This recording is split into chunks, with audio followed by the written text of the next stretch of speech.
Kannada rocking star Yash కథానాయకుడిగా గీతూ మోహన్ దాస్ దర్శకత్వంలో తెరకెక్కుతున్న భారీ చిత్రం టాక్సిక్. ఈ సినిమా అనౌన్స్ చేసినప్పటి నుంచి భారీ అంచనాలు నెలకొన్నాయి. జూన్ 4న విడుదల కావాల్సిన ఈ సినిమా అనుకోని కారణాల వలన మరోసారి వాయిదా పడింది.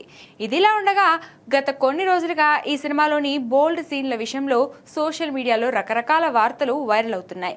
ఈ సినిమాలో హీరోయిన్ గా నటించిన కియారా అద్వానీ తనపై చిత్రీకరించిన కొన్ని హాట్ సీన్స్ తొలగించాలని చిత్ర బృందాన్ని కోరినట్లు ప్రచారం జరుగుతుంది.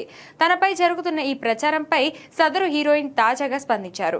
ఇన్స్టాగ్రామ్ వేదికగా కియారా స్పందిస్తూ టాక్సిక్ లో తన పాత్రకు సంబంధించి వస్తున్న వార్తల్లో ఎలాంటి నిజం లేదు, అవన్నీ నిరాధారణమైన పుకార్లే. సినిమా స్క్రిప్ట్ విషయంలో తాను ఎలాంటి అభ్యంతరాలు వ్యక్తం చేయలేదు. అలాగే ఈ సినిమాలో తనపై ఉండే కొన్ని హాట్ సీన్స్ తొలగించమని కోరినట్లు జరుగుతున్న ప్రచారంలో వాస్తవం లేదు, ఆ ప్రచారాన్ని నమ్మవద్దు అని అభిమానులకు విజ్ఞప్తి చేశారు.